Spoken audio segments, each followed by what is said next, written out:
In this video, I'm going to show you how to change your Zoom password if you're interested in changing. So for example, you open your Zoom app and you can always come to the top right over here, go to the profile, visit my profile.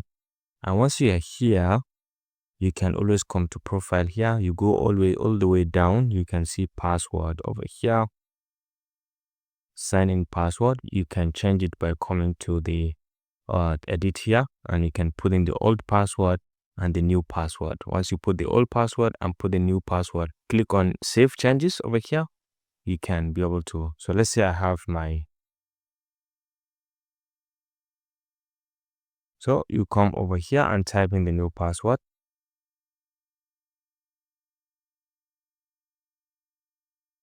And once you click on save here, it is going to be saved and you have changed your password. Mind you, these are the characters you must incorporate in order for your password to be qualified. If you found this helpful, please leave a like.